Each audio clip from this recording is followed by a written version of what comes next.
Join my head coach, Mike Jinks. Coach, 9 days until Oregon. How prepared do you feel your team is? I've got a lot of work still left to do. It's been a good fall camp. This week was a practice game week, and I'm glad that we had it because got a lot of young kids. And you know, before we get to our actual Tuesday practice, we needed to teach them, you know, the sense of urgency that we need to be preparing with. You've never been one to shy away from a chance to hype up Jared Dagey.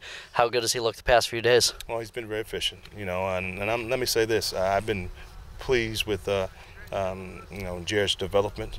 Just from a physical standpoint, he's a completely different looking kid. But I've also been very impressed with the development of Grant Loy and Bryce Beasley as our 2 and 3 quarterbacks. You know, they've come a long way and really feel good about the total depth of that room. Do you feel that this upcoming Oregon game is a bit of a learning experience potentially for a young group? No doubt. Every opportunity is a chance to go learn and also to get better. You know, our approach is to go and find a way to win the ball game. You know, and all we can do is control our approach. We can control, you know, the things that we can take care of from an offensive and defensive standpoint, from our middle mistakes, from our turnovers, and from our pregame prep. So those are the things that we'll be focused on, and we look forward to the opportunity.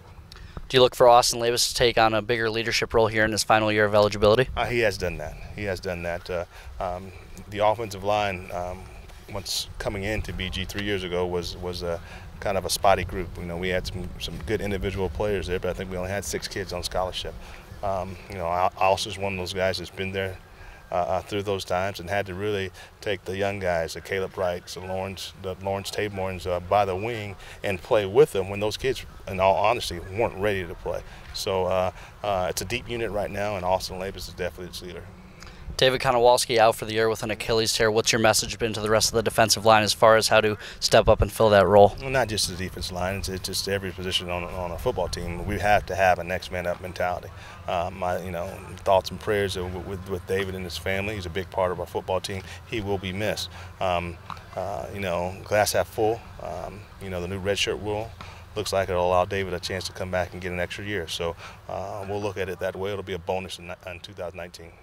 3 out of your first 4 teams you're facing will be Power 5 schools. Do you feel your team's up for the challenge? Oh, we have to be. I mean, that's today's day and age. You know, especially when you look at our conference. We're not the only ones doing it. You know, again, there are tremendous opportunities for our young student athletes, and really we try to sell it in the recruiting process. You know, that you're going to be on the national stage. You're going to play on you know, 3 out of the 4 games. You're going to be on national broadcast TV. You know, you want to be on this big stage. This is your opportunity to go show those guys, hey, that you know, they made a mistake, and keep that chip on your shoulder. Last question for you, Coach. It's been 3 years since the last MAC championship. Yep. Tell these fans why they should be excited about the 2018 version of the BGSU Falcons. Well, I tell you what, we've got a very the culture in our locker room is unbelievable. You know, and really what you're starting to see as you do these interviews and things of that nature, these kids are starting to take ownership of their locker room, ownership of our football team. That's something we've been waiting on for a long time. We've got abundance of leaders. That's kind of what it takes, and they're talented, and that never hurts. So we've got an opportunity to have a very special season. Coach, thank you so much for joining us, taking the time. Thank you.